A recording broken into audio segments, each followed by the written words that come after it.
everyone to Toxic Relationships Day 1 class. I'll be your instructor. I'm Na'Im Najieb, and we are here with HT, Salima, Shannon, Joy, Callie Soul, and Carissa. Good afternoon, everyone. Good afternoon. Good afternoon. Each. Yeah, good afternoon. Good afternoon. So, as you know, we are uh, going through this course together, and the purpose, we'll get into all of that, the purpose of the course and etc. Just also wanted everyone to know that this is a very exciting course for me to teach because it's something that anyone can take, whether they're in any kind of relationship, and it's part of the purification process to bring up stuff in yourself. So I think the first thing I should say is you don't have to believe, accept, or welcome anything you hear today. It is the truth. It's based on the principles of love, universal principles, and things will come up in order to be released. That's part of the process. But I'm not one of those people who's like, oh, we need to take a whole week. It's like, no, we can get through this in a few days.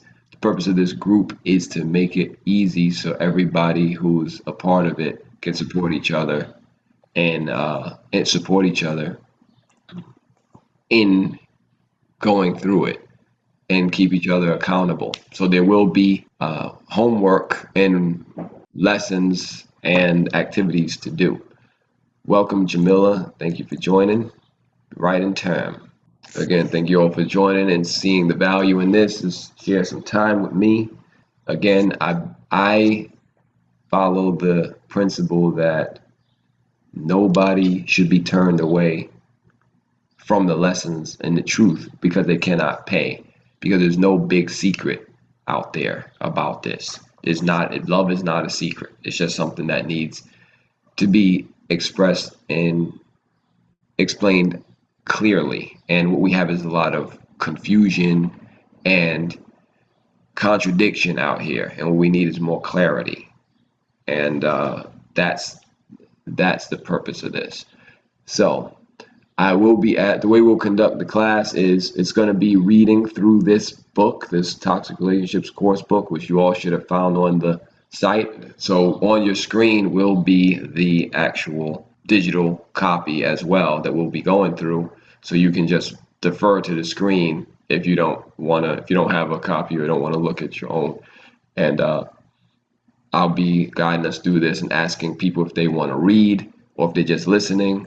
Nobody has to come on camera if you don't want to. The purpose is to get through the material and to have some discussion about it. So, who is this course created for?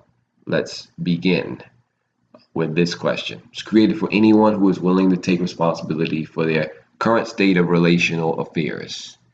Here's to you. Cheers. And we're going to start with the toxic assessment. So, to find out how toxic your relationships have been, please answer yes or no to the following questions. You can come off of mute for this part. Have you ever snooped in someone's phone, computer, journal, private conversation, or other personal information without their knowledge or consent? Yep. Yes. Yes. Yes. Have you ever given someone the silent treatment when you were upset? Yes. Yes. Yes. Yes. Have you ever borrowed something from someone and not given it back? Yes. Yes. Yes. Have you ever been compulsively late to scheduled meetings with people? Yes. Yes. Have you ever left a mess in someone's space, meaning not cleaned up after yourself? Yes. No. Yes. No. Have you ever expected a better deal or price on a product or service because of your personal relationship with the business owner? Oh, Yes. hell yeah. Yes. Yes. Have you ever guilt tripped someone to get them to change their mind or do something for you? Every day. Yes. Yes. You said every day. Every day. Have you ever withdrawn your affection from a loved one because you were upset? Of Yes. course. Yes. Have you ever started an argument with someone or intentionally pushed their buttons, quote unquote? Yes. Yes. Yep. Have you ever repeatedly cut someone off when they're talking to make your point? Yes. Yep. Just now. Have you ever been in a relationship or situation where someone has done any of the above things we just talked about to you? Oh yeah. Yes. Yes. Yes.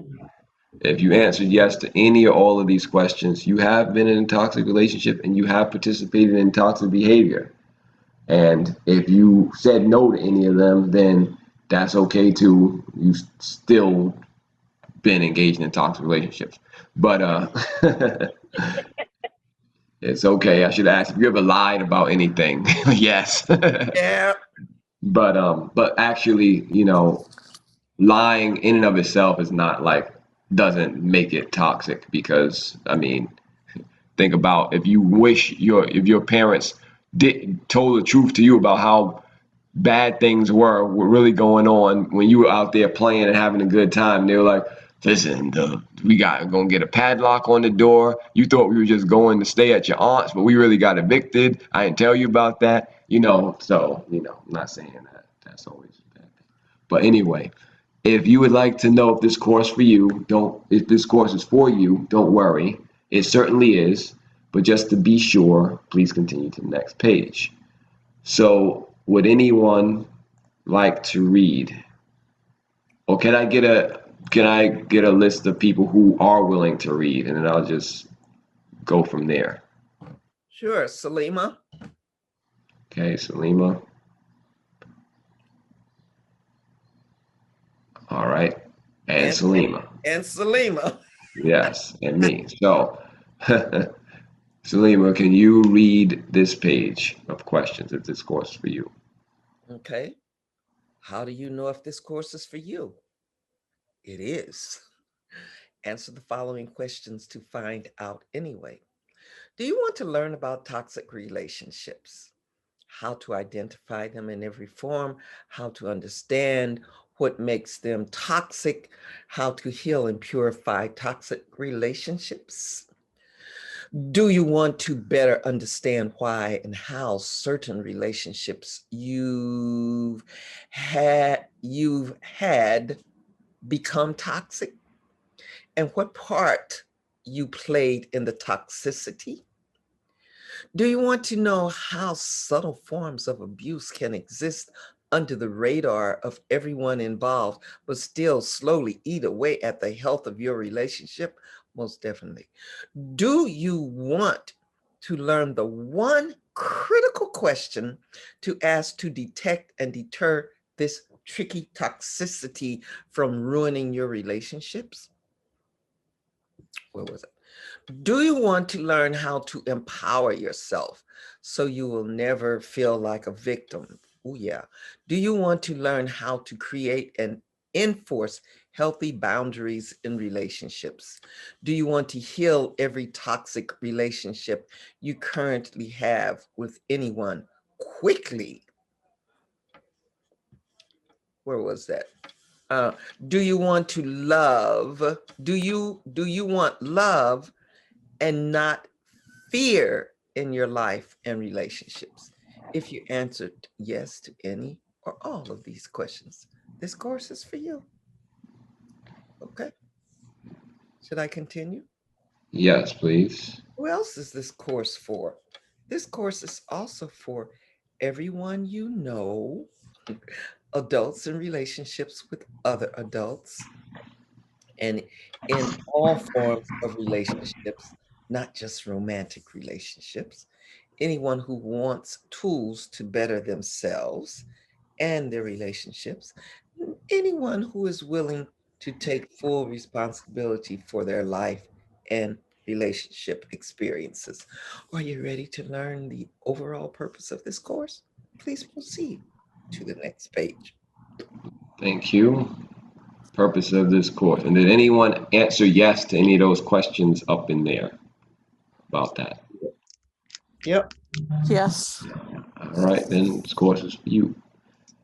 So what is the purpose of this course? To reveal and heal toxicity in your relationships. So what is the purpose of this course? To teach you that toxicity arises from abuse and attack in relationships.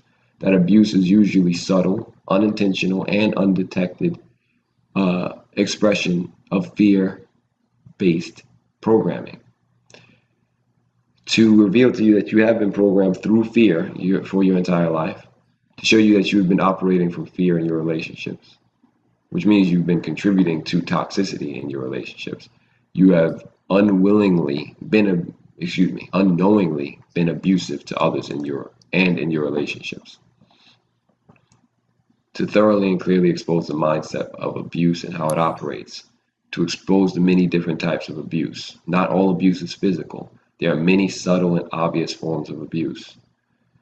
To reveal that you have been in abusive relationships in the past. To reveal that you are probably in abusive relationships now. To expose the elements of abuse in your current relationship so you can correct them. To bring to your awareness that you have been abused by others, that you have abused others, that you have used your relationship with others to abuse yourself. To teach you about boundaries and standards, how to create healthy boundaries and standards for yourself, how to enforce your boundaries, to teach you how to stop the abuse and toxicity in every area of your life and relationships, to learn how to stop abusing others, to learn how to stop allowing yourself to be abused by others. This wording is very important because nowhere will it say to stop being abused by others in this course. It takes a very different approach to toxicity. And no, it's not reaching, if you know what I'm trying to say there. To heal your relationships and enjoy overall healthy relationships with other people in your life. Ready? Let's begin. So part one, the recognition, the expose. Can you continue, please, Salima? Yes. Recognizing toxic relationships. Welcome to part one of this three-part course on toxic relationships. The first part is dedicated to recognizing toxic relationships. Here, we will cover taking responsibility for toxicity, exposing how common toxic relationships are, the two expressions of abuse, obvious and subtle abuse, the different types of abuse, clarity charts exposing the toxicity and abuse that pervade everyday life and relationships like yours, a self-checkup, and being honest with yourself. A note about the term relationships. What are relationships? In this course, the term relationships cover any and all forms of connections with people in your life. Relationships include, but not limited to, relatives, friends, romantic partners, co-workers, spouses, etc. Ready? Let's begin. Okay, so here's lesson one, taking responsibility for toxicity. Let's get right to it. So what do you believe? What role do you play in creating your relationship experience? Do you believe that you are a victim of your toxic relationships with other people? Do you believe that the reason your relationships may be toxic is entirely because of other people? Do you think that if the other person or people changed, everything would be gravy? If you believe that any of these things, you need to stop. Just stop right now. Are you an adult capable of making your own decisions in your life, for your life? If so, the toxicity in your relationships is as much your responsibility as it is the other person's. That's a fact. It's time to take full responsibility for your life and your experiences. This course will help you to do just that. What will this course teach you? This course will teach you to take responsibility for your life and relationship experience. It will teach you that you have been complicit, directly involved in creating the toxic environment of your relationships. It will teach you that you have abused others and you have used your relationships with others to abuse yourself. It will teach you how to recognize, understand, and heal the toxicity in your relationships with anyone. It will teach you this truth. Here's a relationship truth. You are not a victim, you are a powerful creator. If you have the power to create and change, and create something better for yourself in your relationship. Are you ready to unlock that power? Let's go to lesson 2. HT, you're able to read?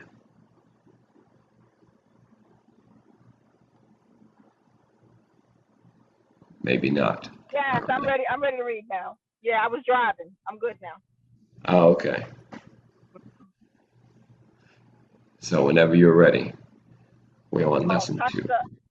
Okay, lesson number 2. Toxic relationships are common. Wow. Let's talk about it. Let's start with this question. What is a toxic relationship?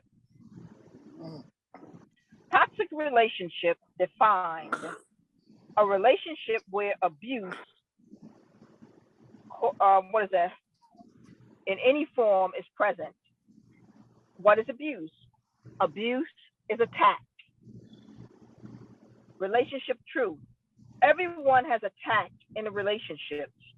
Everyone has been attacked in relationships. Yes, that includes you. You may be thinking, well, what do you mean? I don't attack anyone. I'm not an abuser. Yeah, but you are though. You just may not recognize it yet. There are many kinds of attack, in other words, abuse. Physical abuse is not the only form of attack or abuse, and it is definitely not the most common. Let's take a deeper look into this idea of attack and abuse. And to make it a little more interesting, here's a promise. We're about to look at attack and abuse, in other words, toxicity, in a way you have never looked at it before. Ready? Turn the page. Thank you, HT.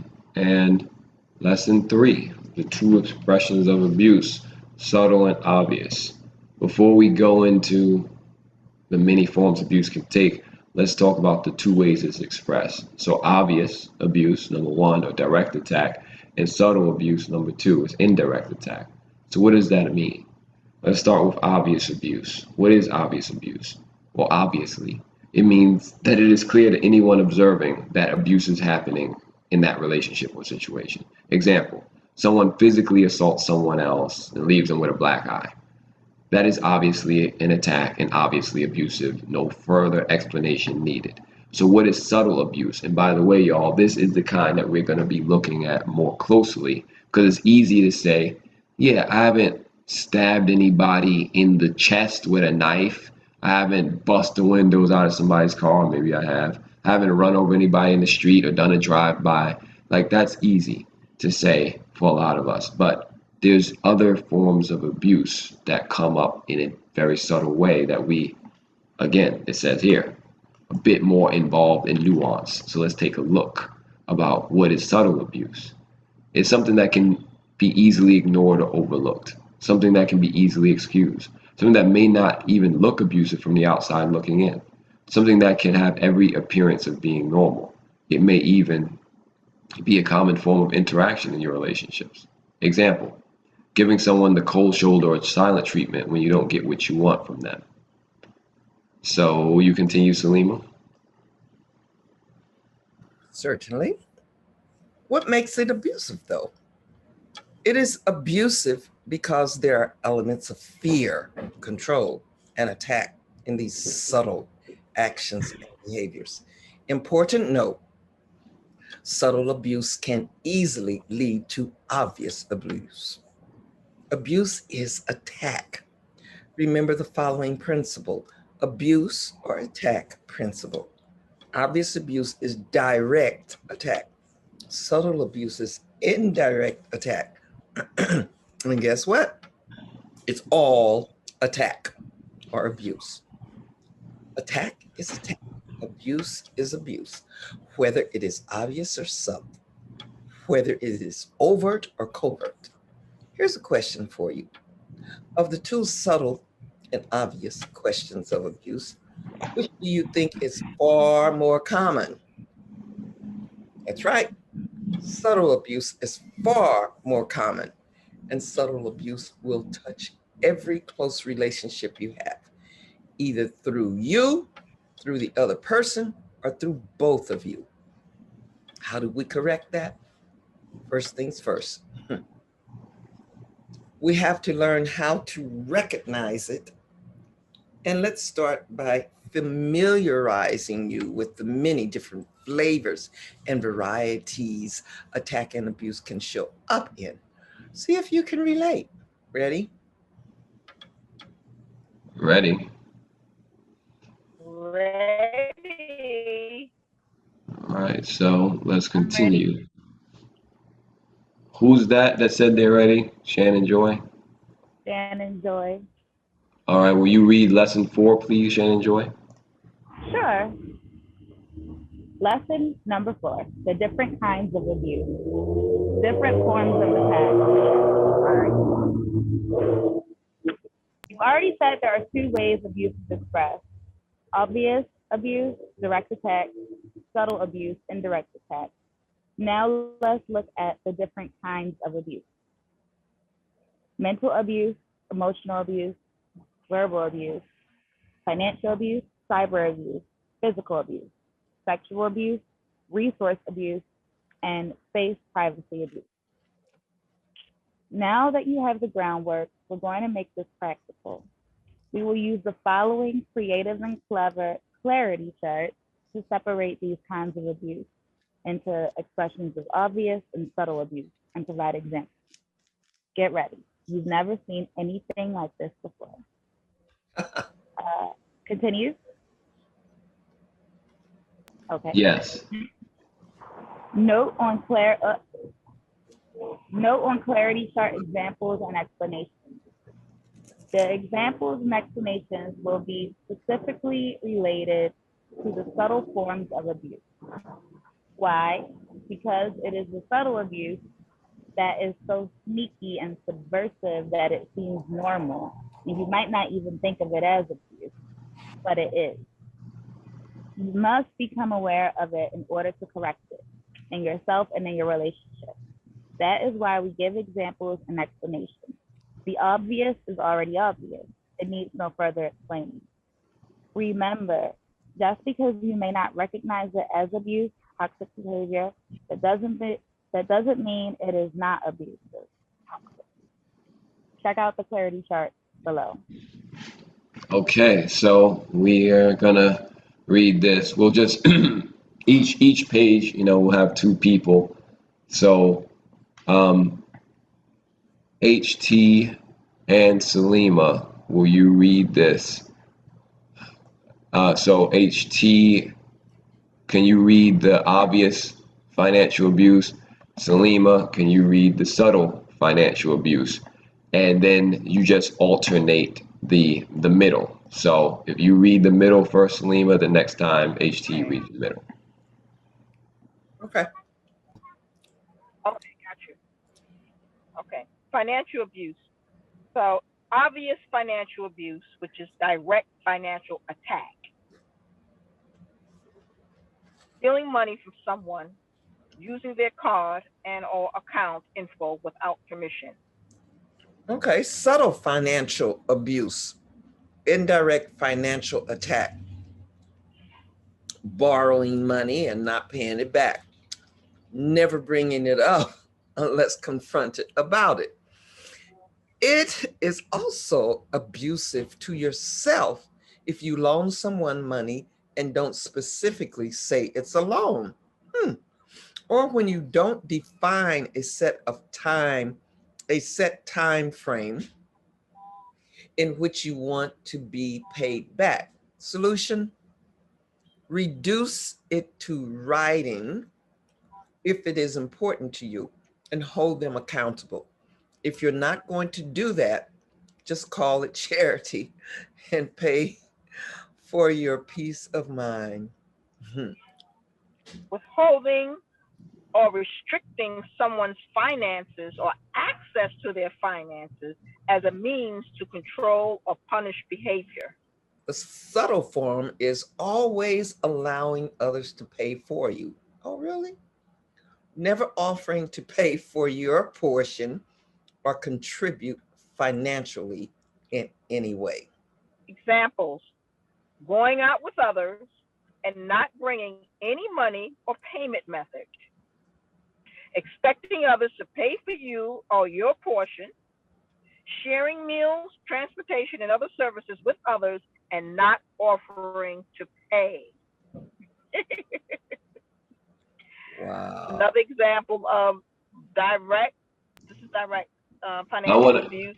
to pause on that one real quick. Sometimes just, even if it may be assumed or among friends or whatever, family, not offering to pay, at least offering to pay.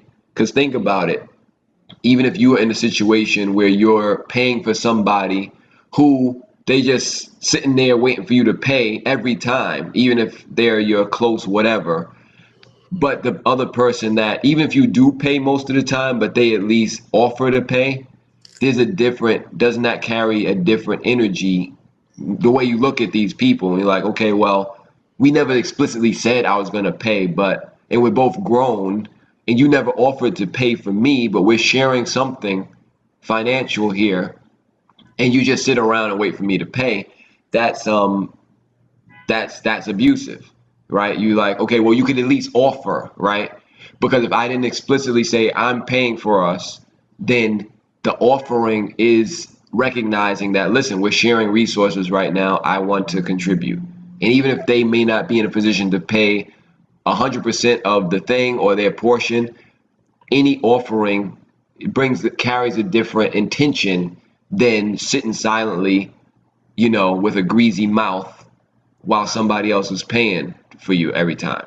You follow me? Yes, indeed. Yeah. So sometimes Yes. all it takes is an offer, but to change your, the whole vibe of the relationship. Mm-hmm. So that goes on both sides. But please continue, HT, unless somebody else wanted to share something. Another Okay. form of direct financial abuse is destroying someone's credibility, stealing someone's identity, or using their financial information recklessly.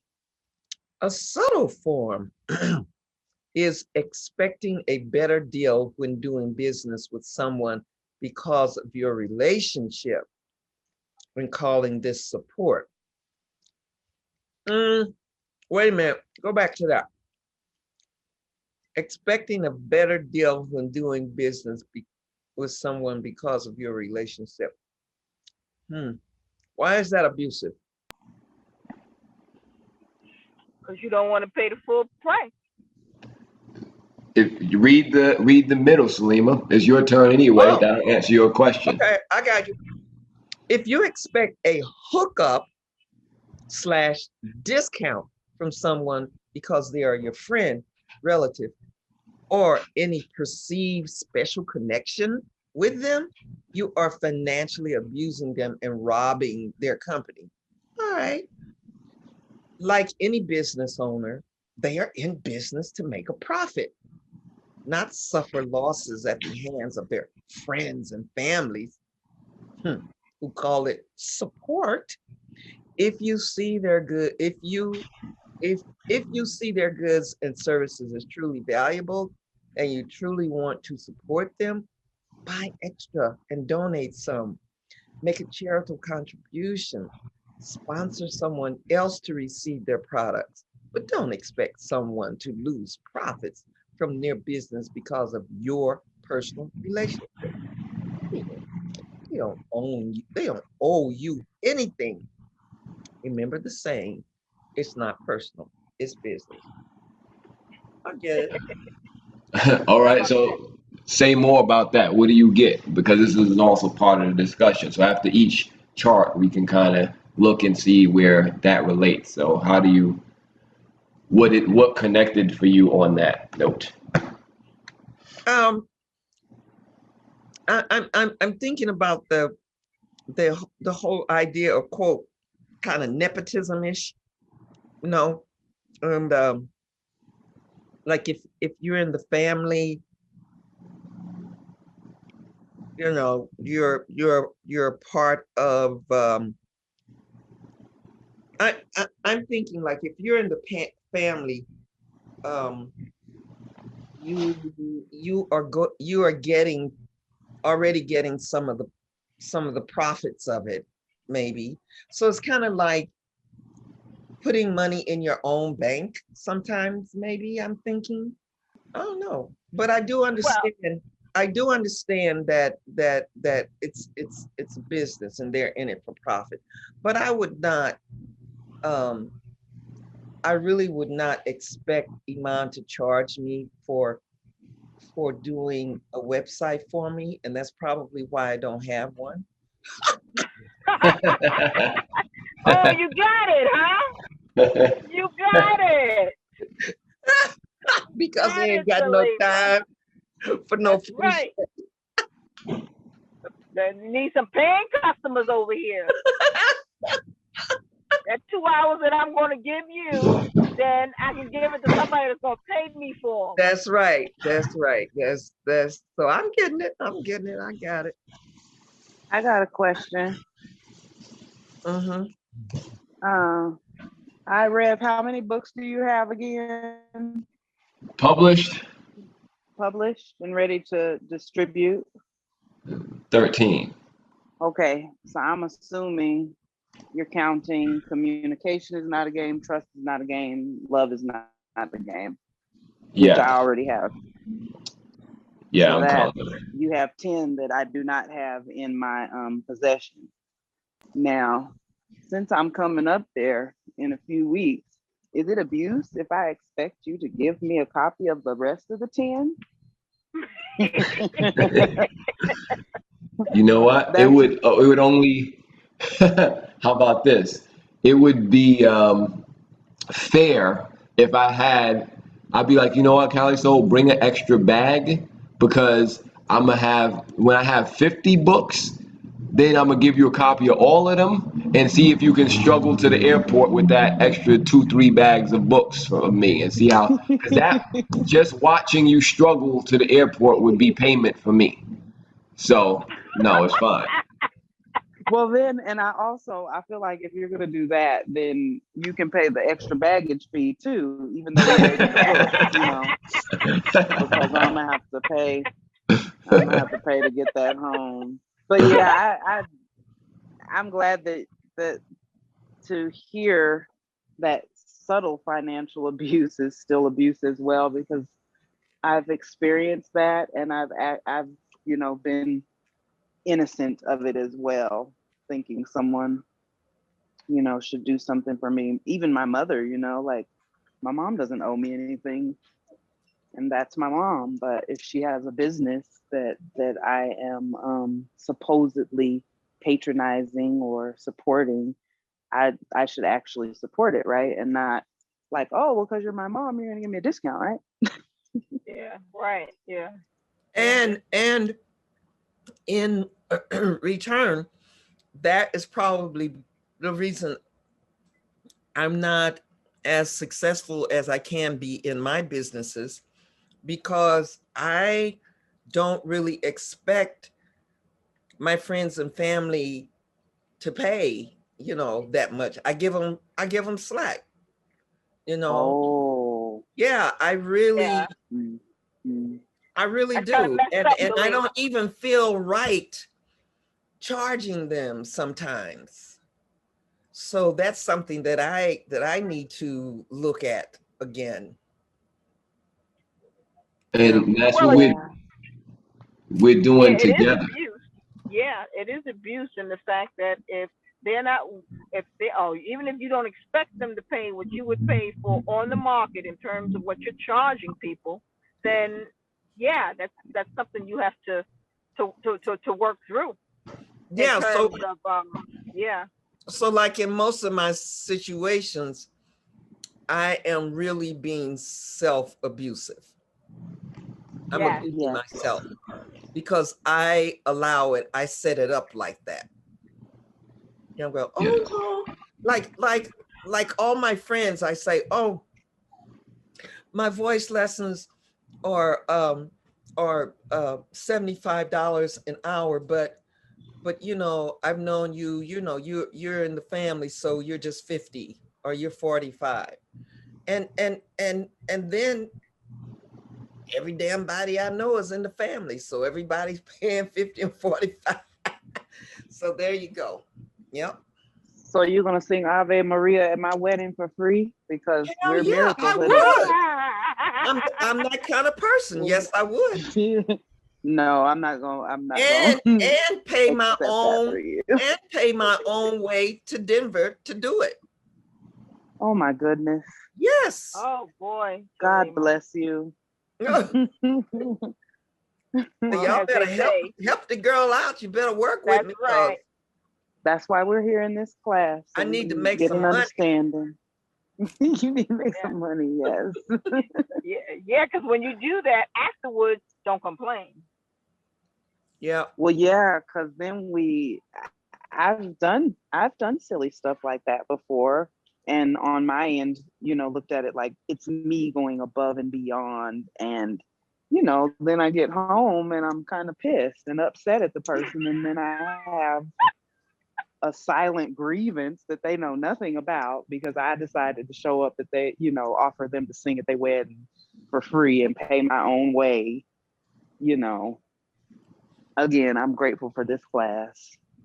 I'm complete. See, I don't even go there, Callie. So I don't even come home and say like, oh shit, I don't even do that. I just go like, these are the things I have to do for the people I love. That's because you're so busy at the next person's wedding singing that you don't have time to cry about the losses of the last one. At least Callie Okay. Soul takes a break enough to come home and cry. You be like, after this one, Ave Maria, and then you got to get on the plane to go to the next person's wedding. I You hear think? So I think that's where them snacks come in, brother. that's it. Where that's them where the snacks snacks come in. That's where them snacks come in. But this is so good for me because at first I was really upset with Iman, but now, and I know how busy he is, and I don't blame him. It's just like, you know, he's getting $200-300 an hour for doing stuff, and I'm asking for it for free, and I'm slow. So his patience, like he just can't. Yeah, so I just stop asking and stop expecting. Number one, I stop expecting to get free shit from him. You know, Thank you. It's really not fair. Damn. Well, let me tell you my last experience with this same thing, even as recently as yesterday. My point is, don't let friends and family know what you can do, because they expect you to do it for them for goddamn free and get mad when you don't. Yep. Say that again for the people in the back, please, ma'am. Don't be letting them know what you can do, you know, because they expect you to do it for free and then get mad when you don't, you know? So it's like, I stopped telling shit about what I'm capable of. I don't do that no more, because it'd be a lot of grievances going on around. So it's like, no, I don't know how to do that. I keep telling everybody, once I retire, or no, even before that, I'm gonna do that now. I'm gonna bring me some. I'm a grow me some nails about goddamn 10 inches long, so I can't use my hands. Okay, you know, and well, that was my physical forms that I was going to do to explain to people why I'm not going to do shit no more. So anyway, now that I got my mind straight, then I don't have to do that anymore. I don't have to go that way, because all I got to do is just say no, and don't tell them what I'm capable of doing. But you know, that's there's a couple things I was taking notes. You know, one thing Callie Soul said was that we're innocent of doing that, because you know, people go, oh, I'm guilty of that. It's like there's no guilt involved in it. Like, just say that you've done it and you don't like the results of having done it. You don't like the way you make yourself feel doing it. And so then just choose once again, take another approach. It's okay that, that we've had this experience. But now when you know better, you do better, right? Sometimes, again, like Selena was saying, it's what you just think is the natural way of relating to people. And I will say what I don't have in the book is that nepotism is and favoritism is part of human nature.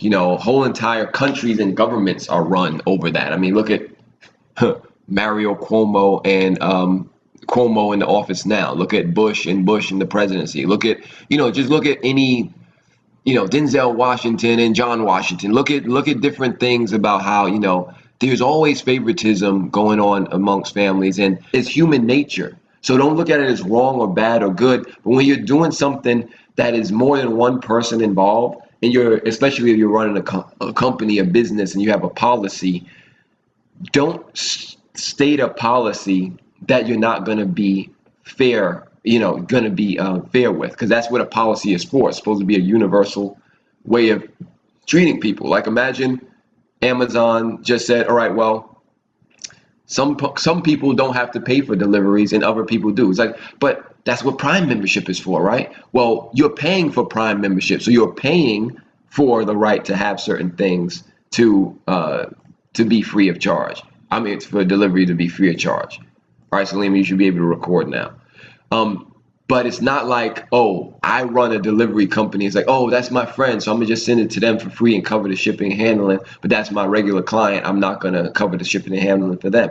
That's when it becomes unloving and unfair. And the other thing I wrote was that this kind of behavior doesn't even inspire goodwill or healthy relationship dynamics, because, like you said, Callie, so after you do it, you feel like crap. You're like, well, there's always some kind of silent grievance involved in most cases, because you realize that the person, they don't even recognize the value that you've given them. That's why later on in the book, in the third day on Friday, there's a part where I'll say, if you're gonna do this, all right, let's just say you offer what? Let's say you would sing at someone's event for $1,000. You charge them the $1,000, and let's say they pay it, and they're your friend or whatever. And you say, well, you do it, you pay, they pay, you sing, and afterwards you give them $500 back and say, you know what, have a good marriage. That's my contribution, right? That right there will inspire a better connection and a better goodwill, because for some reason or the other, people who don't pay for shit don't value nothing. Like HT said, it's like they expect everything and more wants more, and it's never enough. I already gave you this, like, all right, I set up the illegal cable for you in your house. All right, yeah, but I don't know how to get the channel. It's right there. But could you turn on the TV? All right, fine. All right, but could you change the channel for me? I changed the channel. All right, well, I gotta go to sleep now. Could you watch the show and then write a whole report about what happened and all of the characters and what happened in the plot for me when I wake up and have it on the desk by 7 a.m.? It's like there's nothing you can do. You can never do enough for people who are lack-minded. And this is unfortunately not always. This is not a universal principle, but most of the time among friends and family, discount stuff, it gets circulated as a lack-based practice, a scarcity-minded practice, a practice that is not wealth-minded. It's like, remember barter, right? Okay, Callie Soul, you do my hair, I give you a ride here, or I give you a book there, or you give you a consultation, and you give me a consultation on something you do, and then there you go. But it's not just, oh, I'm gonna just give this to you, and that's it. And there's no exchange of anything, but there's actual value there, and worse, is something that you use as your livelihood. You are literally taking money out of your pocket and using others to take money out of your pocket by saying it's generosity, but it's really done out of pressure because of this relationship that I have. Oh, that's my friend, my nephew, my son, my family. I got to do it. When no, you really don't. And you don't teach them any real life skills, especially as children, when you do this. Like I was about to say children, pretty much. When my siblings were young, they would always ask me for money and for different things. I'm like, what's in it for me? What do you offer? And we would make a deal. Like, okay, if you give me 100 push-ups, I'll give you $2. If you want me to buy this for you, let's, work out, or, write this or study something and report back to me about it or something. I would give them something to do in exchange for what they are asking me for, because it's valuable. And that's not the way things work. Oh, I'm gonna ask for money from somebody and then they just give it to me. That's why you just keep asking for money from the people you know, and you never learn how to, actually function in the world. That's not how things work. And it doesn't work on promises, apologies, or lies anyway. Either. But that's that. Just wanted to share that because I was taking notes. And then Shannon Joy is still able to read. I can read. Okay. Give me one moment. Are you still riding on the back of an illegal dirt bike through the streets? I'm just walking down the street to Brooklyn, so I can pause and read. All right, then we'll read this page together. So this is about resource and space abuse concerning shared resources and spaces. So I'll read the obvious, you read the subtle, and we'll alternate. So you can read the first middle part. So direct All right. attack. Okay, direct attack on resources would be stealing from someone, taking their belongings by force. It's obvious. All right. Subtle resource abuse, indirect attack on resources, borrowing things and not giving them back, never bringing it up unless confronted about it. So I keep reading. Yes. If you borrow something and don't give it back, you are a thief by default. The default is that you were too lazy or lax about it to give it back, and that is abusive to the relationship. Whether you borrow a book, a tool, or a container, it's not yours. Give it back or replace it. All right. Sure, we all had experiences on both sides of that. So here's a direct direct attack on resources. Not holding up your end of a legal agreement, such as paying shared rent, child support, alimony, court settlement case, thing like that. It's obvious. Subtle resource abuse, consuming and not replenishing shared resources when you agree to. If you have, we will alternate. So I'll read this one. So if you have a communal agreement with someone concerning resources and you don't contribute to replenishing those resources, you are abusing the relationship. Examples: eating all the food and not replacing the food or snacks, using the car and bringing it back with an empty tank, using utilities and not paying your portion of the utility bill. Also, using somebody's vehicle, getting a ticket or something on it and not paying that ticket.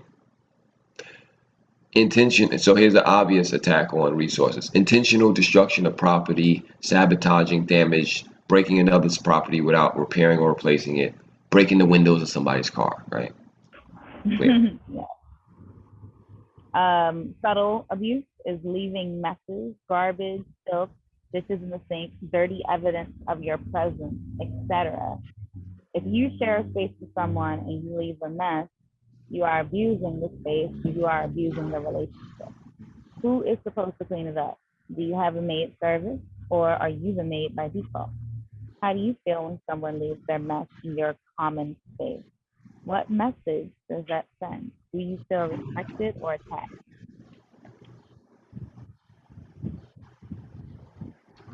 Thank you. Clear? We're sure you can think of more examples than this. Let's continue with some more examples anyway.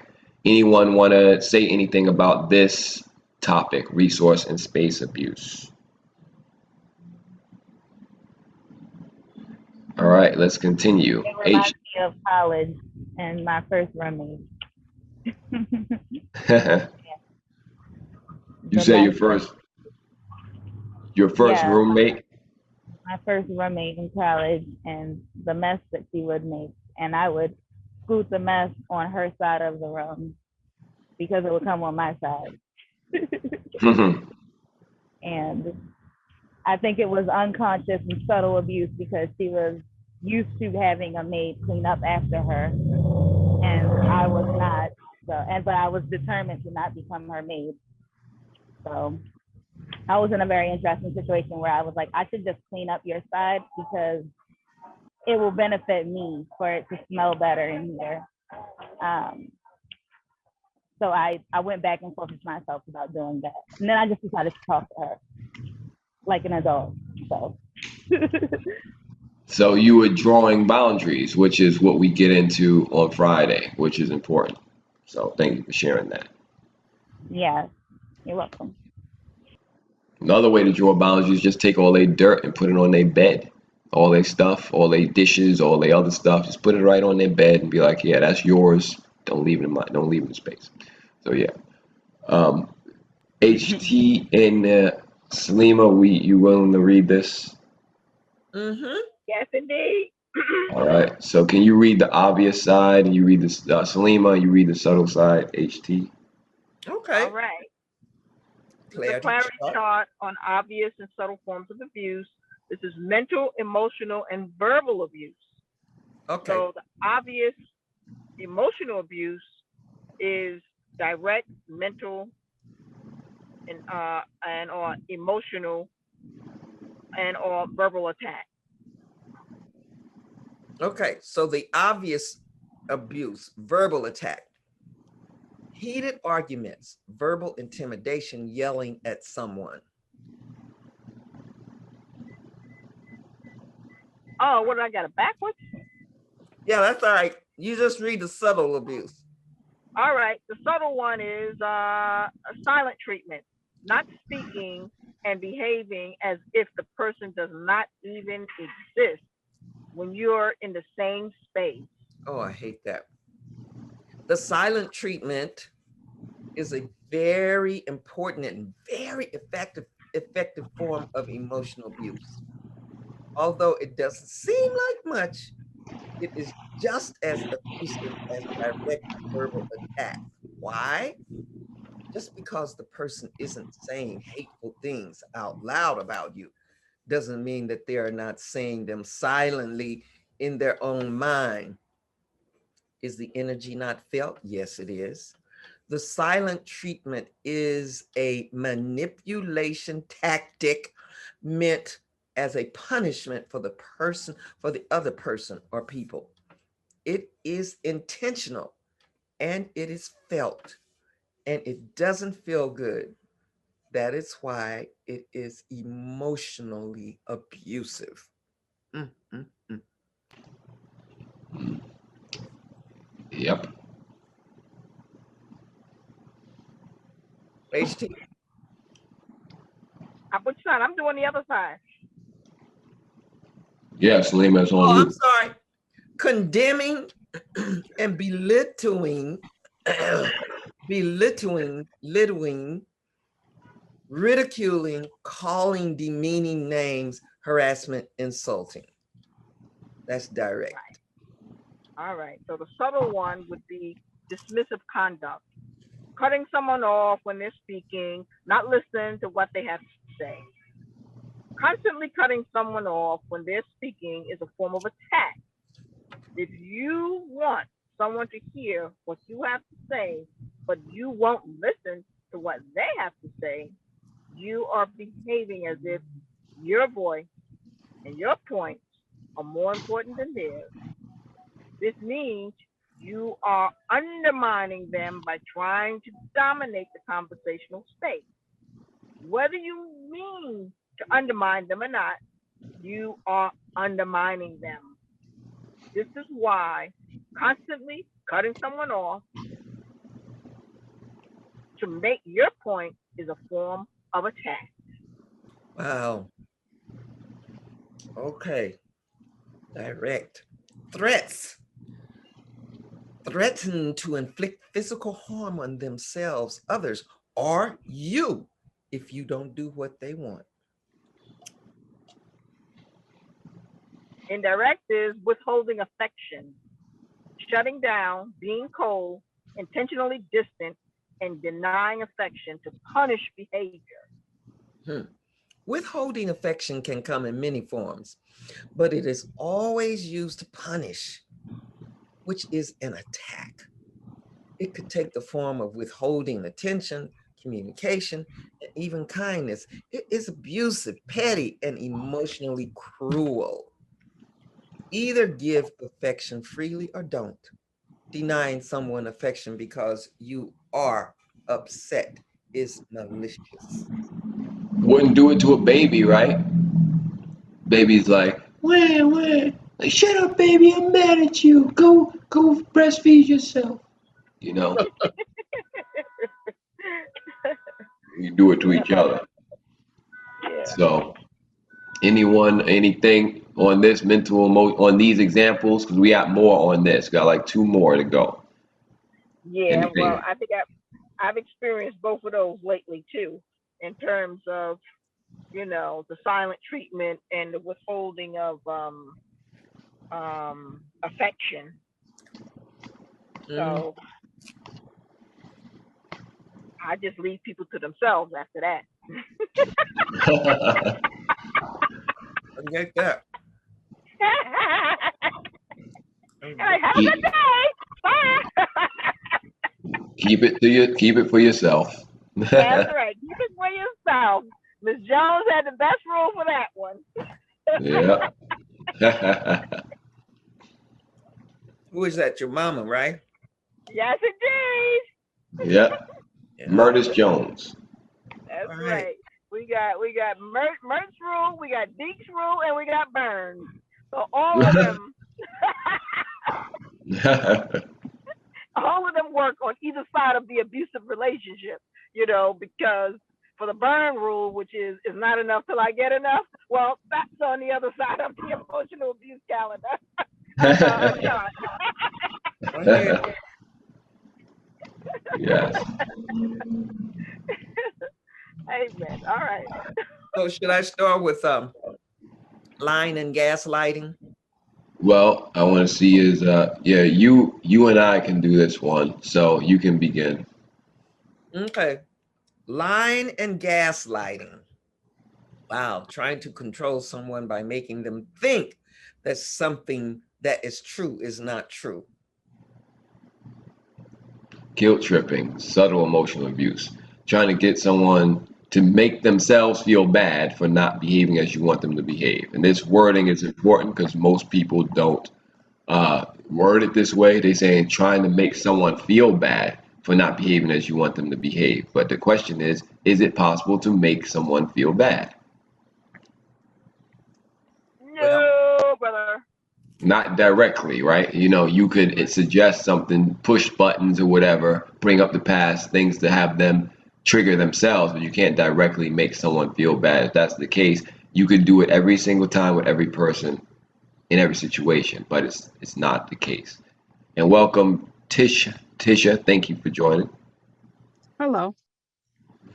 Thanks for Hello. having and so Yes. what? And so what if you're talking to somebody and you say something, and they say, "Oh, what you're saying is making me feel bad." Then you have to recognize in and of yourself whether if you choose to voice this or not, you could have to recognize that that's simply a lie. It's simply not true. I didn't do nothing to you, and whatever you feeling don't got nothing to do with me and everything to do with you. And I'm not gonna change how I am because of your insecure feelings and because of your ego. I mean, some people, me, But what that's if you really love the person? then you should definitely say that to them Hmm. because that would be the truth. Right. Exactly. Yeah.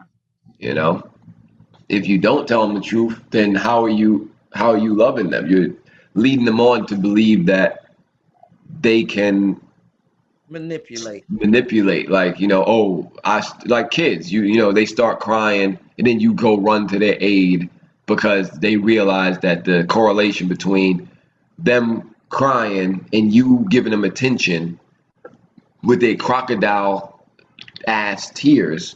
So then they start being able to manufacture a cry out of thin air and a Yeah. crocodile. So it'd be like, can I have a cookie? You're like, no. Can I have a cookie? No. Can I have a cookie though? No. What happened? What's wrong? I just wanted a cookie. Okay, here. And then you're like, So then it becomes, can I have $1? No. Can I just have $1? No. But can I just have $1 though? No. What? What's going on? What happened? I just wanted to get my PlayStation 10. All right, fine. Here's $1. Here's $2. Here's $1,000. All right. Can I borrow the car? No. I mean, wait. I'll change the board. Can I borrow the car? No. I just want to go somewhere real quick. No. Can I borrow the car? No. Okay, what happened? So I feel like you don't care about me because you don't let me, go and do. You want me to be free, but you don't want me to use the car. Like, look, why don't you go get some money and buy your own car? Leave me alone. You want to go? You want to cry in your room, or you want to stay in the living room and cry? Either way, you're not getting the car. Make sure you hydrate, drink some water for all them tears. Actually, it's crocodile tears, so it's not even real tears. So anyway. How about that in terms of how we actually even create that monster? Yes. So we all innocent. We just know that children, everybody, well, children are animals, and we're all animals, and they're gonna do what they know works. So yeah, that leads us right into this guilt tripping. I think this is me, right? But I need to ask you again what gaslighting is. I forgot. It's right here, trying to control someone by making them think something that's true is not true. It's like, oh, that's gaslighting. Okay. Yeah, it's just another word for lying, really. But it's more malicious. It's more like, oh, I thought like say they did use the car. I thought I filled up the tank last night. How come it's like almost on E? It's like, no, you didn't fill it up. It was always on E. It's like, really? No, I remember it feeling like, no, it was on E when I had it. It was on E, and I just it was on E already.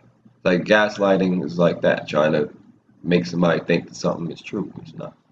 Damn. How about your ex-president saying that he won the election?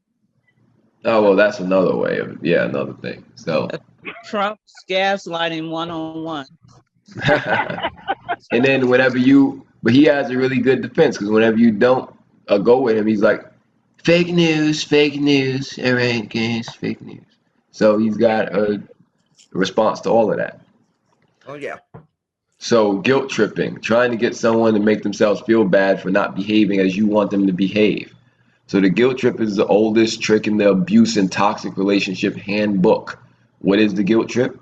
It's a subtle form of manipulation, an attempt to control someone's behavior. How? By using the idea that they did something bad, wrong, or hurtful to you, guilt. Why? To get them to comply with what you want from them, aka control them. Examples. You want them to show up at your event, so you tell them about all the times you showed up to theirs. You want them to call you more often, so you let them know how abandoned and forgotten about you feel when they don't call. And to rub it in, you emphasize how you would never do that to them. I never always call you all the time, every day. When you feel sad, you accuse them of making you feel that way. You point out certain actions you don't like and claim it's because of your sadness. It's the cause of your sadness. When I don't hear from you, it's like I'm not important to you. Holding something over someone's head to weaponize against them later. You owe me because I did that so and so to you for you. I just came and I ate all the food at your wedding. I didn't give a gift, but I came, so you supposed to so and so. I was there for you when you was going through that, so you're supposed to be there for me. When you came over because there was a mouse in your house and I stayed with you. Now you owe me a kidney because I'm on dialysis. That's all guilt trip. So it is abusive and it is a lie. All right. Your feelings are your own responsibility and no one owes you anything. No one is ever responsible for your sadness, insecurity, or emotional instability. Guilt in any form is always a direct attack and is emotionally violent, period. Don't guilt trip anyone, just don't. That whole page was dedicated just to the guilt trip because that is very common and popular and it's terrible. So are you able to read, Tisha? I'm able to read Kelly Soul. No, I'm not. You not? Okay, Callie Soul's able to read. Shannon Joy, you still able to read? I can read. I am. Who was that? Jamila's able to read? Yeah. Okay. So can Callie Soul and Jamila, can you read this one? Can you take the obvious? Callie Soul and Jamila take the subtle. Okay. Okay. Clarity chart. Okay. Clarity chart on mental, emotional, and verbal abuse. So on the obvious emotional abuse side, we have direct mental, emotional, and verbal attack. Obvious would be isolating someone from others in their life, forbidding or attacking someone for socializing, or contacting other people in their life. Oh my goodness. Subtle emotional abuse, indirect mental, emotional, verbal attack, making everything about you. Whenever someone shares something about themselves, you find a way to make it about you. Oh my God. That's so familiar. Ah, Oh it's all Lord. about you. It's about me. The tendency to make everything that comes up about you is an abusive tendency. Why? Because it is selfish and egotistical. Everything is not about you. Simple as that. An example of this, someone asks you to hold space for them so they can express how they feel. And they would like for you to simply listen. Instead of empathizing and being there for them, you take everything they express personally and you make their feelings about something you did or said. And you try to shift the focus back to you. Mm. If you catch yourself doing this, stop. Just stop. Starting or picking fights, instigating fights, enticing someone to attack you or someone else, bad mouthing someone, pettiness, nitpicking, going back and forth, nagging, having to have that last word. Mm. These I'm are gonna all just go back. examples. These are all examples of abusive behavior. Your relationship will suffer when you think you must have the last word. It will suffer when every encounter and induction becomes a struggle or a competition of some kind. Your relationship is not the Winter Olympics, and you won't win a gold medal for undermining anyone. You don't always have to be right about everything. When in doubt, ask yourself this question: would I rather be right or would I rather have harmony in this relationship? Mm. Whichever you value the most, that's the path you will take. All right. Heard a lot of mm-hms in this one. So anybody who's muted or unmuted. There's a word in my yoga training in the yamas that's called asteya, and basically is non-stealing. So when, like it mentioned, when people are in conversation with someone and the other person always got to make it about them. Say you're telling them about California and XYZ, then they'll chime in. Well, Is it just me or is so Tisha that breaking up? irritates me. Yeah, she's breaking up. Yeah, Tisha, you're coming in and out. Yeah. Yeah, the Wi-Fi is trying to have the last word on you. Just say that Okay, the what last about 10 now? seconds. You Huh? sound clear now. Go ahead. No. So you got the asteya, non-stealing, right? Yeah. Okay, Yeah, we so got that. basically in that See? anytime Wi-Fi. you mention anything, fuck. Oh Okay. man. Man, she got a truth up in there and they don't want us The to get program is like chop chop.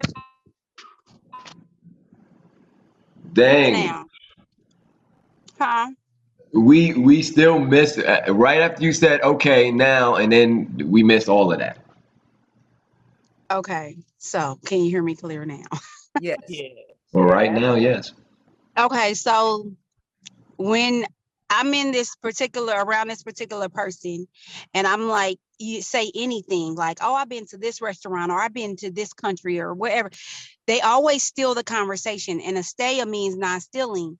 And basically she's stealing. Like that's a discipline she needs to practice. People need to practice because when you're in a conversation, you don't want to be everything about that person.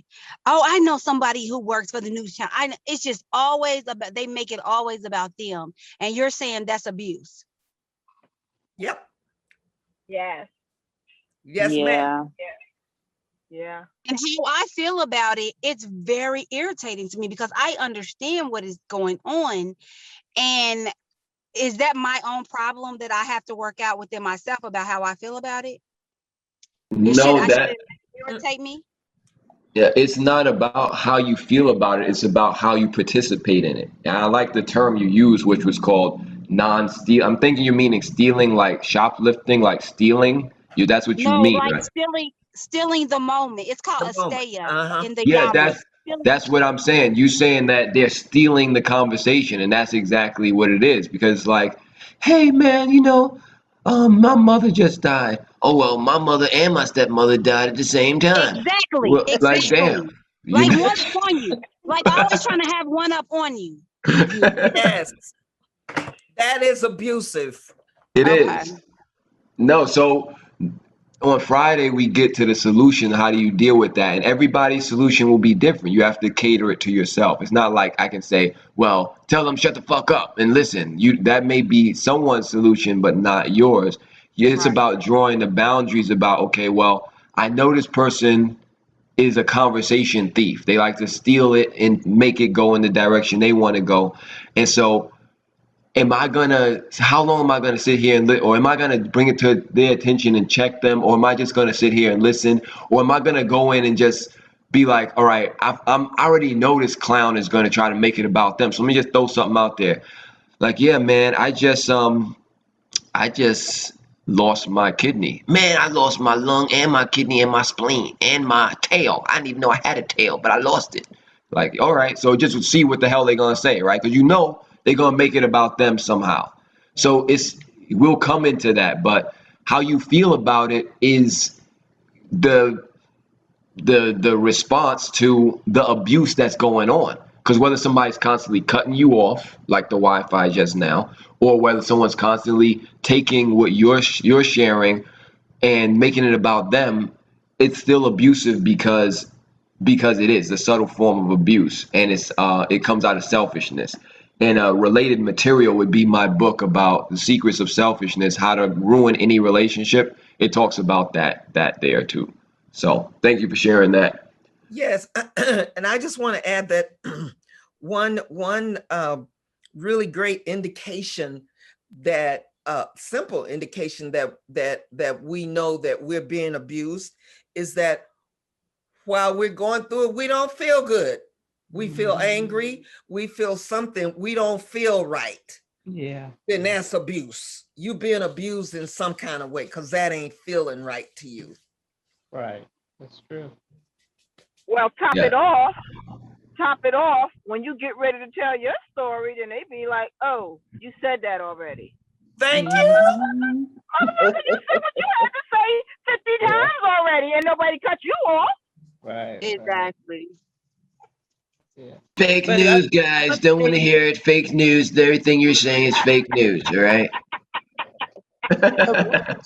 in this chapter, you talk about going back and forth, nagging and nitpicking. People do that on social media now, and I can't stand it.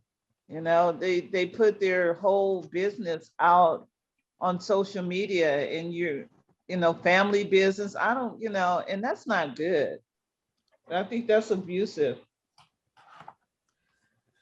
Yeah, well, It is also called not having a life, because like I call them keyboard warriors. Like how much time you got to go back and forth, and is enough to be in real life with someone saying, yes you are, no I'm not, yes you are, no I'm not, but it's like your phone dings, it's like, yes you are, and then the other person's phone dings, they gotta run, stop what they doing, playing with their kids, no I'm not, ding, type in, yes you are, exclamation points, ding, no I'm not, all caps, angry emoji face, wait, wrong emoji, delete, angry emoji face, send, ding, yes, you are though. It's like, come on, like you really don't have nothing better to do. My phone is dying. Gotta plug it in real quick. You know, I hear you. So, yeah. We are just about at our time of 90 minutes. So again, this is the first test run of the class, and I do have another 15 minutes to go before the feel good talk. So if anyone's able to stay on for a little longer, we have like 2 or 3 pages left, or 3 pages left. So if y'all are able to do that, then we can continue, Okay. Right. because we did Okay. start. No, go ahead. I was gonna say we ready. We started a little late I said anyway. okay. Okay, we started a little late, right? So Okay. let's go for another 10-15 minutes. And HT and Shannon Joy, if y'all are able to read, could y'all take this one?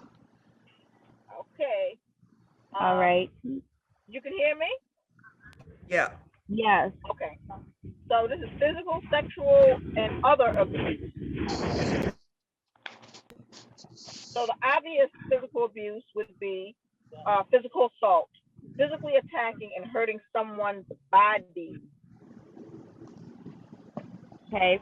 Subtle physical abuse, indirect personal physical attack, distracted driving, putting lives in danger, texting while driving, driving angry, and road rage. Mhm. Do you know what? Okay. Do you know what it's called when you are responsible for someone's safety, and you indirectly put their life in danger? It's called abuse and negligence. Just because it may be normal for you to drive aggressively or practice road rage, it is dangerous.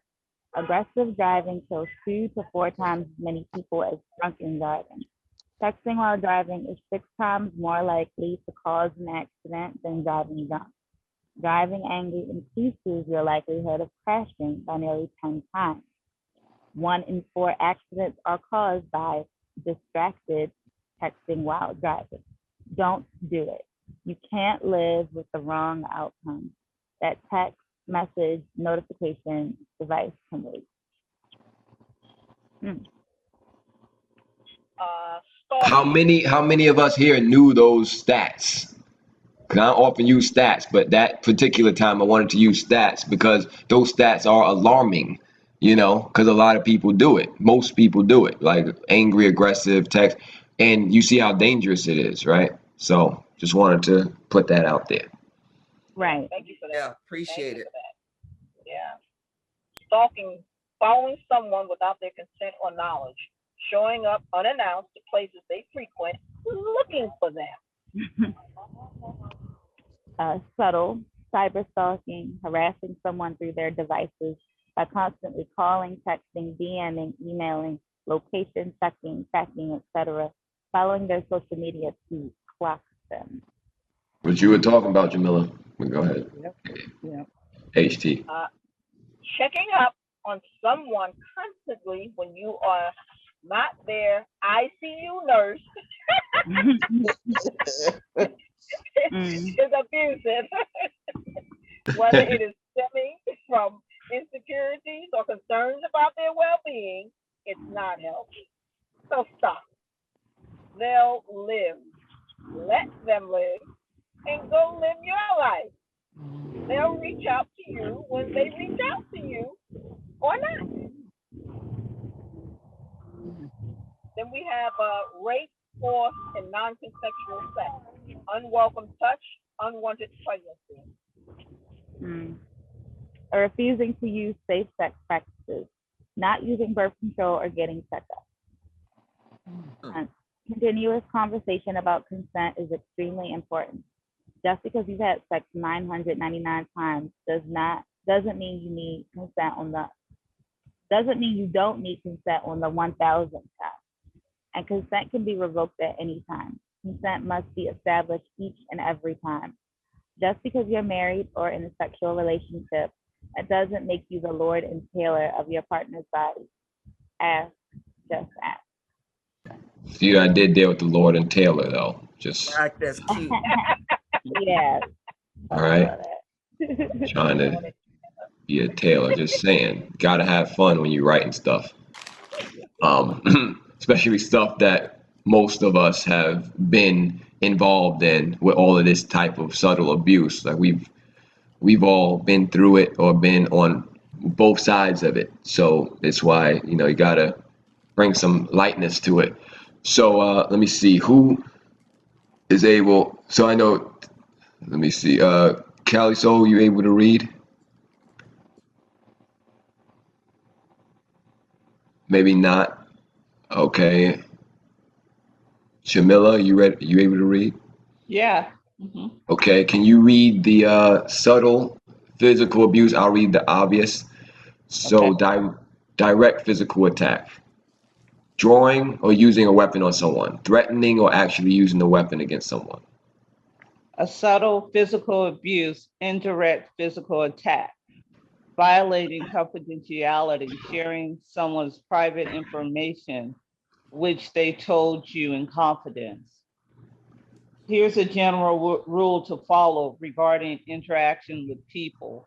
Treat everything someone shares with you in private as private and confidential.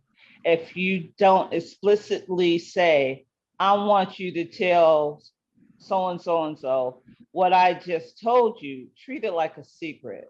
Don't share anyone's private information without their consent, period. This includes, but not limited to, the following. Oh my God, medical history and information, how much money they have made, where they live, where they work, or where they live, anything they say to you or showed you in private. How would you feel if someone came to you and asked you about something very private that you shared in confidence with someone you trusted? Betrayal, maybe, definitely don't do it. Thank you. Using children, direct attack, using children and other relationships to control a situation, issuing threats, ultimatums, extortion, etc. Requiring reporting of activities and whereabouts, masking insecurities and control as concern. You don't owe anyone anything, and no one owes you anything. That includes your whereabouts, who you were with, what you were doing, etc. You're not a parole officer, and no adult has to report to you about anything. Get over yourself. But I feel like it was my turn to read and Jamila was doing abuse to me because it was my turn. Get over yourself. There you go. All right, now we're learning. Now we're getting somewhere. Thank you. All right. At least somebody got it. But that hurt my feelings though, because I feel like we established a order of the reading, and then you just skipped over me like I don't exist.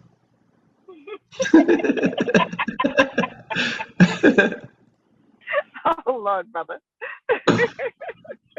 This is great. This is a good class. If Oh, I thank you. Yeah, Thank ever you get for yeah. school again, I'm gonna definitely make them read this book. So this is good stuff. thank you. And this is the last page, and we write on time. So lesson 5 is a self checkup. Uh, let's see. Anyone want to read this? Shannon Joy, you available? Okay, I'm actually not right now. Well, read anyway. I can read it. Okay, Salima can read. Go ahead. Okay, self-checkup. What did you find out about yourself? A hell of a lot. Now that you've gone through the clarity charts around the abuse that causes toxic relationships, what did you learn? Did you find it relatable? Yeah. Let's take a quick self-checkup so we're in sync before we continue in part 2. Please answer honestly. Questions to keep you honest. Have you done any of the things listed in the charts? Yes. Yes. Yes. Meaning, have you been either directly or indirectly abusive in relationships? If the answer is yes, Yes. be honest. Yes. Yes. Which areas of abuse did you find you had the most number of incidents? That's a good question. Which areas were the least? Which areas surprised you the most? Which areas did you find yourself mostly on the receiving end of? Which form of abuse did you perpetuate the most? If you tell the truth, you not only could find the abusive behaviors of others in those charts, you find yourself in those charts. You found your own behavior, your own subtle ways of abusing relationships and using relationships and people to abuse yourself. That's me. You found your own challenges. Where'd you go? Related to setting clear boundaries in relationships. Found your own history of allowing others to subtly violate and abuse you. Oh my God. And guess what? You're innocent. Huh. Don't be too hard on yourself. You are not alone in experiencing the effects of your thinking. Would you like to learn just how that thinking came about? If so, please continue to part 2. So, Rev, I hope you're inviting us to really write and journal on those questions, and perhaps we can have a few minutes in the next class to share. We lost the. Wait, so say that last part again. You said inviting to journal and what else? Inviting us to share a journal on those questions, and perhaps in the next class we can share or discuss some of what we've written or journaled about. Well, this is the homework actually. It's page 22. This questions to keep you honest is to answer these questions for yourself. You don't have to share it with the group. If you want to, it's fine. But for yourself, definitely at least answer these questions yourself, and preferably write about it, but at the very least, think about it and answer every single question. From which areas of abuse did you have the most incidents? Maybe it was financial. Which areas were the least? Maybe it was, I don't know. Physically beating somebody up. Physically, right? But also focus on the subtle forms, because that's where most of the stuff is going to be coming up anyway. Yeah. A lot of people, at least the people that would take this kind of course, are not the ones that are going to have many incidents of the direct, obvious abuse, but many, many, many instances of the subtle abuse. And here is a direct correlation. Anyone who is involved in a directly, obviously abusive relationship, let me ask you, do you think a relationship where there's obvious abuse, that there would also be subtle abuse? For sure, or maybe not? What do you think? For sure. For sure. And here's another question. Sure. Do you think that someone is in a relationship where there's subtle abuse, that there is definitely, for sure, obvious abuse, or maybe not? For sure. Sure. Maybe Maybe not. or maybe not. Maybe not. Right. Isn't Yeah. that what they call? Isn't that what they call passive aggressiveness? Yeah, because you can be passive aggressive without being directly aggressive, right?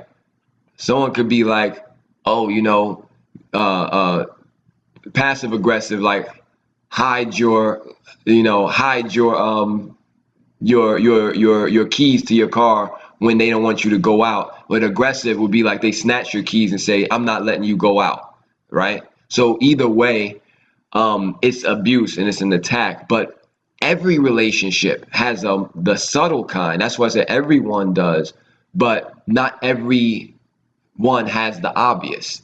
Some Okay. will.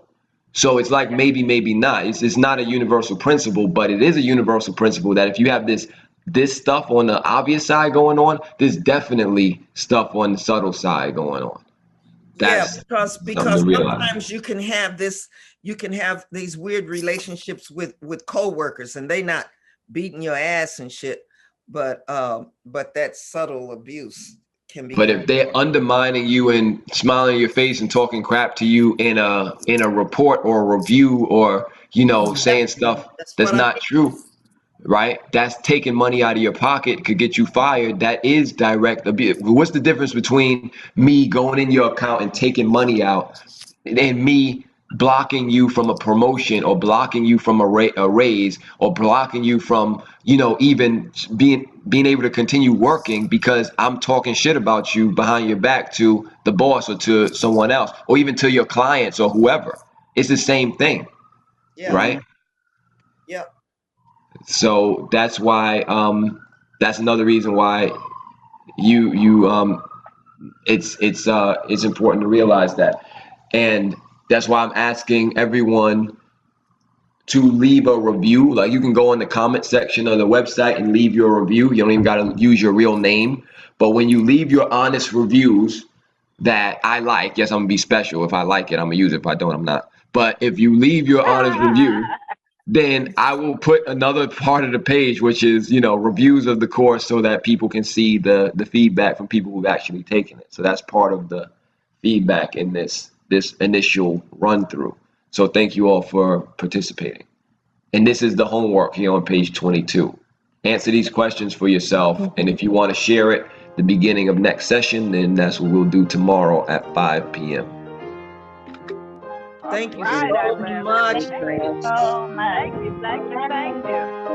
Thank you.